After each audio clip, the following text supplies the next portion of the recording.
Ashby-de-la-Zouch.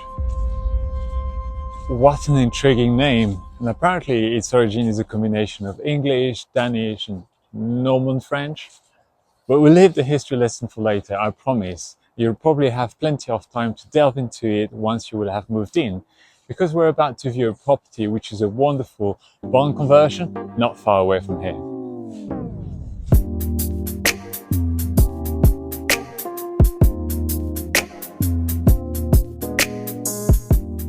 Welcome to the granary.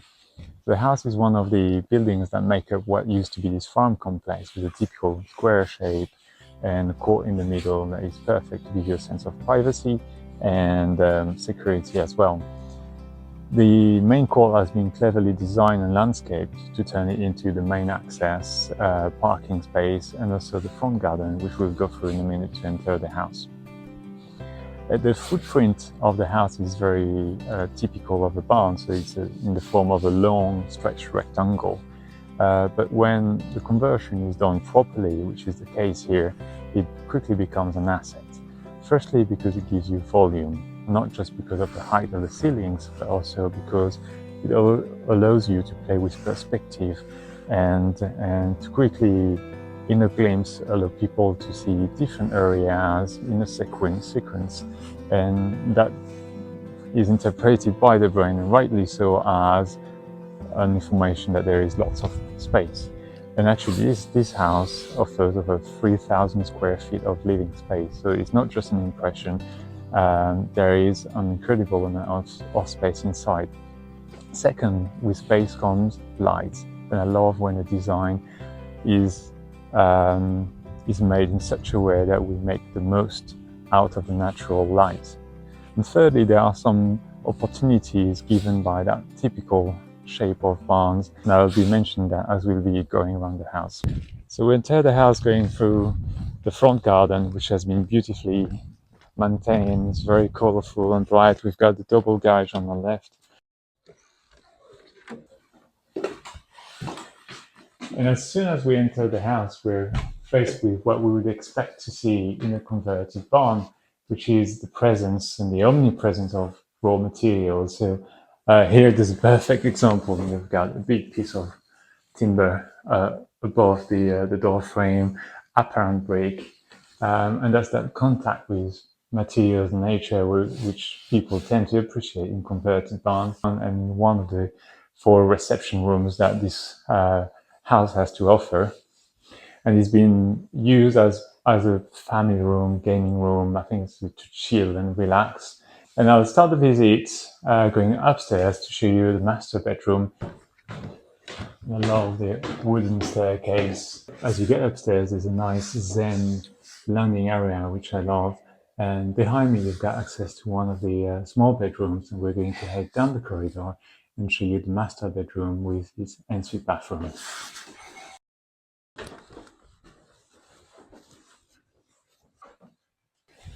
Rather than just a master bedroom, actually it's a private suite, so you've got your own door, and then from that moment it's almost like a small apartment with the ensuite bathroom here to my right, its own wardrobe here, and finally the actual bedroom.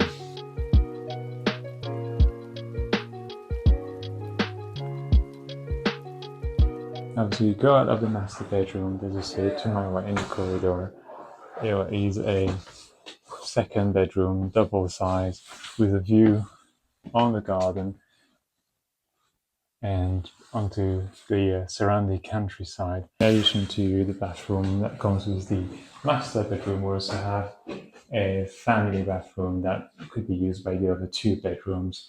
Again here with a bathtub and its own shower. And separate on the other side of the landing area, we've got another bedroom. So here, this one is a smaller bedroom, but perfect for a child or a guest. Very bright with Felix windows here onto the front garden.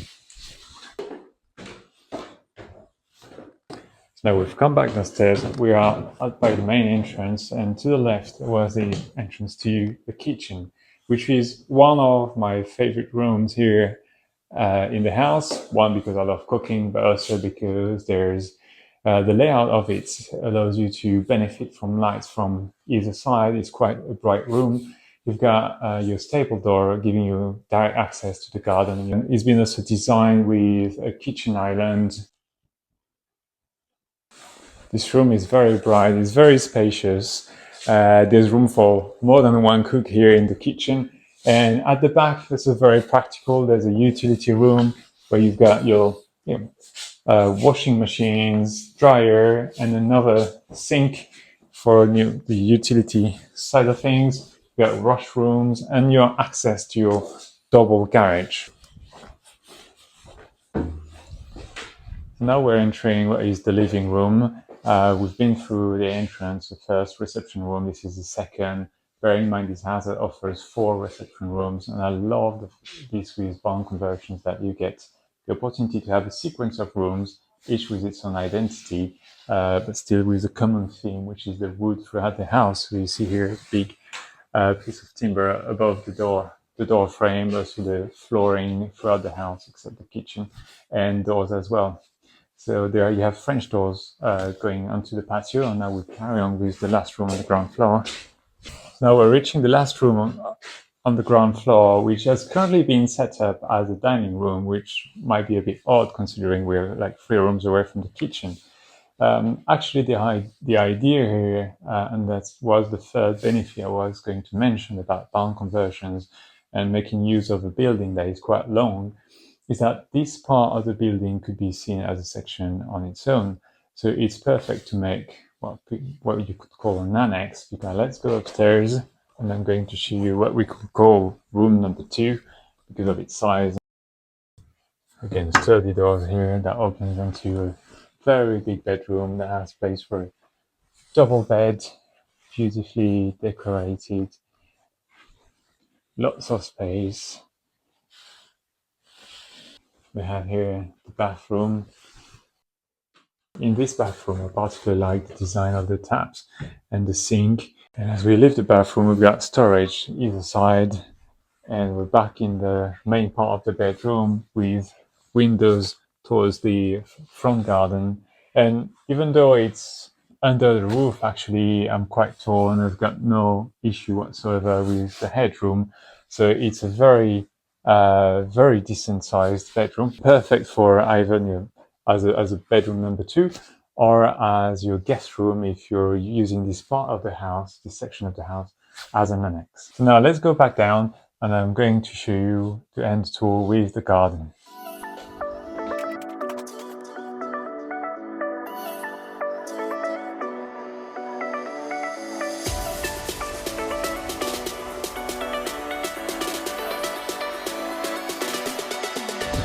So we're now by the rear garden, and I mean, if some people criticize the British weather, can you believe that today is the 24th of October?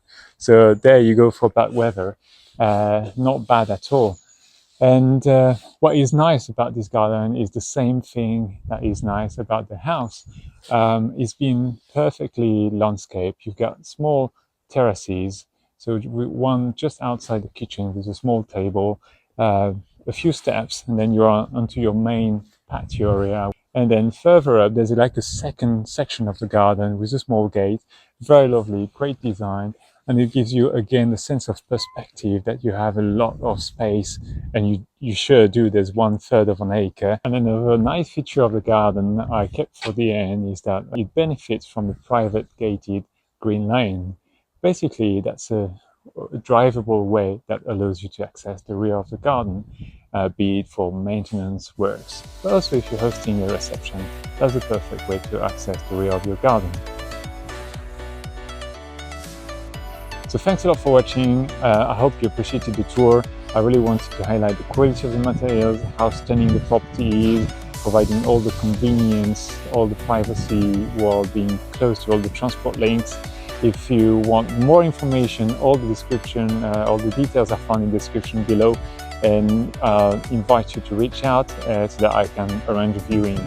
Thanks a lot. Look at that, the trees behind me, they're almost like a postcard.